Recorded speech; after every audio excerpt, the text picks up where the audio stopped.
Assalamualaikum warahmatullahi wabarakatuh. Berikut waktu yang disunahkan membaca sholawat. Sahabat Ridho Ilahi Channel yang dimuliakan Allah, sebagaimana kita ketahui bahwa membaca sholawat kepada baginda Rasulullah merupakan kewajiban bagi umat muslim. Terdapat perbedaan dari para ulama tentang waktu untuk membaca sholawat. Ada yang berpendapat kewajiban bersolawat ini hanya sekali seumur hidup. Ada juga yang berpendapat setiap kali membaca tasyahud akhir di dalam sholat.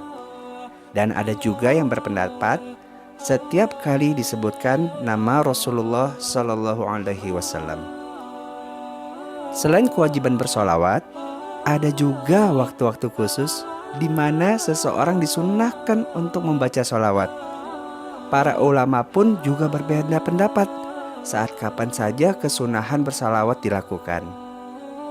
Berikut adalah beberapa waktu yang disunahkan untuk membaca sholawat, sebagaimana disampaikan oleh Syekh Sirajuddin Al-Husaini di dalam kitabnya As-Sholatu 'alan Nabiyyi Sallallahu Alaihi Wasallam di kota Damaskus, Maktabah Darul Falah 1990. Pertama, disunahkan membaca sholawat di awal, di tengah, dan akhir doa.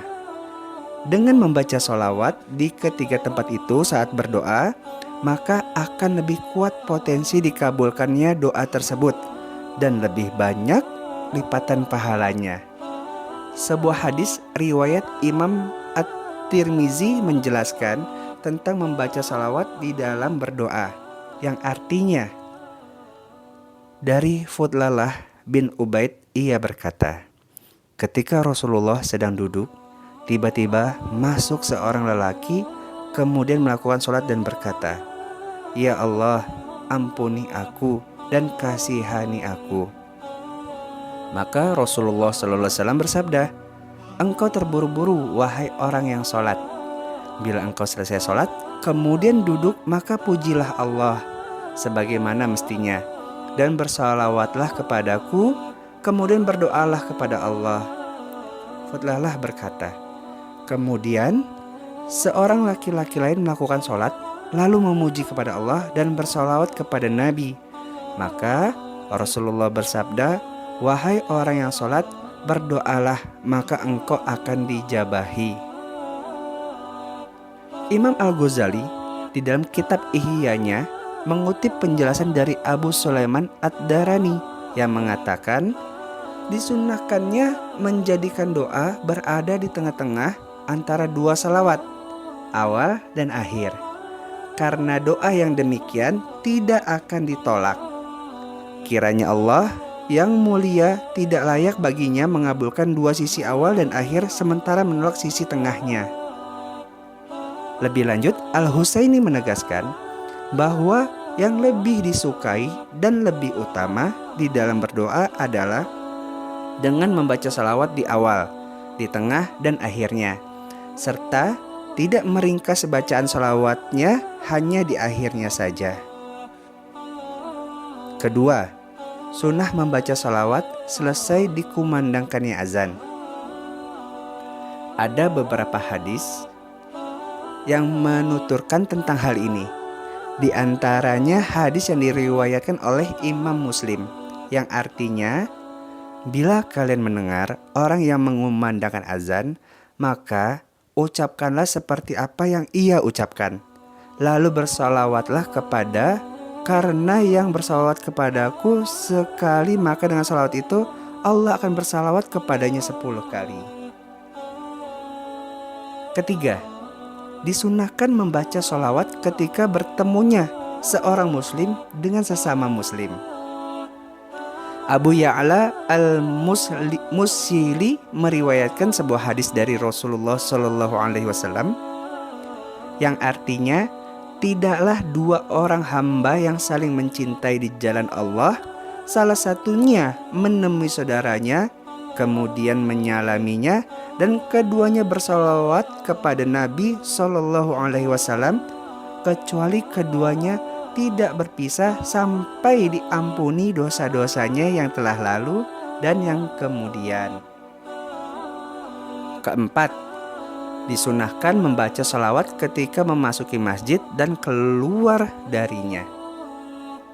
Sebuah hadis riwayat Imam At-Tirmidzi dari Sayyidatina Aisyah radhiyallahu anha yang artinya adalah Rasulullah Shallallahu alaihi wasallam ketika memasuki masjid, beliau bersalawat dan bersalam untuk Muhammad dan berdoa, Rabbighfirli dzunubi wa tafli abwaba rahmatik.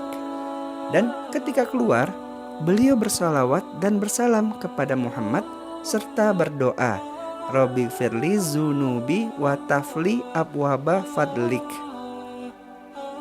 Kelima, membaca sholawat disunahkan ketika berkumpul di suatu majelis. Disunahkan bagi kaum muslimin ketika mereka berkumpul di suatu majelis untuk menghiasi majelis tersebut dengan membaca sholawat. Sayyidina Ibnu Umar meriwayatkan sebuah hadis dari baginda Rasulullah Shallallahu alaihi wasallam bahwa beliau bersabda yang artinya, hiasilah majelis-majelis kalian dengan bersalawat kepadaku, karena sholawat kalian kepadaku adalah cahaya bagi kalian di hari kiamat. Adapun hadis yang mengingatkan untuk tidak meninggalkan bacaan sholawat di majelis, diantaranya hadis riwayat Imam Ahmad yang artinya, tidaklah sekelompok orang duduk di suatu tempat di mana mereka tidak berzikir kepada Allah dan tidak bersalawat kepada Nabi Shallallahu alaihi wasallam, kecuali hal itu menjadi kerugian bagi mereka di hari kiamat, meskipun mereka masuk surga karena besarnya pahala bersalawat ketika berkumpul di majelis. Keenam, disunahkan menuliskan salawat ketika menulis nama Rasulullah Shallallahu alaihi wasallam. Di antara dalil yang menganjurkan hal ini adalah hadis riwayat Imam Tabrani dari Abu Hurairah radhiyallahu anha bahwa Rasulullah Shallallahu alaihi wasallam pernah bersabda yang artinya, barang siapa yang bersalawat kepadaku di dalam sebuah buku atau tulisan, maka para malaikat tidak henti-hentinya memintakan ampun baginya selama namaku masih ada di dalam buku itu. Ketujuh, membaca sholawat disunahkan ketika membuka setiap ucapan baik yang memiliki tujuan tertentu. Di samping juga disunahkan membukanya dengan hamdalah dan pujian kepada Allah. Sebuah riwayat dari Ibnu Mandah menyatakan, setiap perkara yang memiliki tujuan yang tidak diawali dengan zikir kepada Allah dan sholawat kepadaku, maka perkara itu terhapus keberkahannya. Waktu ke-8, disunahkan membaca sholawat dalam membuka nasihat, peringatan dan mengajarkan ilmu, terlebih ketika membaca sebuah hadis.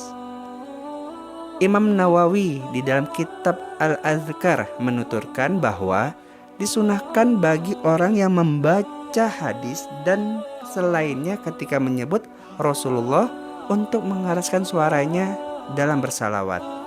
Namun kerasnya suara itu jangan sampai berlebihan. Kesembilan, sunnah membaca salawat di waktu pagi dan sore hari.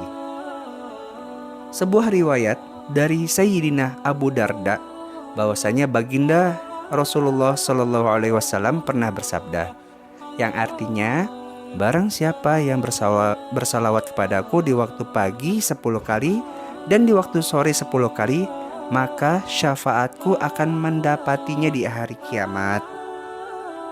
Ke-10, membaca sholawat juga disunahkan ketika hendak tidur. Dari Abu Kirshofah, ia mengatakan pernah mendengar baginda Rasulullah SAW bersabda bahwa barang siapa yang menuju tempat tidurnya atau hendak tidur, kemudian dia membaca surat Tabarak Al-Mulk, kemudian ia membaca sebanyak 4 kali, maka Allah akan mewakilkan kepada 2 malaikat hingga keduanya datang kepada Nabi Muhammad SAW dan mengatakan kepada beliau perihal yang dilakukan orang tersebut. Maka kemudian baginda Rasulullah menjawab, Untuk fulan bin fulan, salam dariku, dan rahmat serta keberkahan Allah. Sahabat, demikianlah waktu yang disunahkan dalam membaca salawat. Mari sama-sama kita amalkan dan kita sampaikan. Insya Allah kita akan lanjutkan untuk bagian keduanya. Terima kasih. Assalamualaikum warahmatullahi wabarakatuh.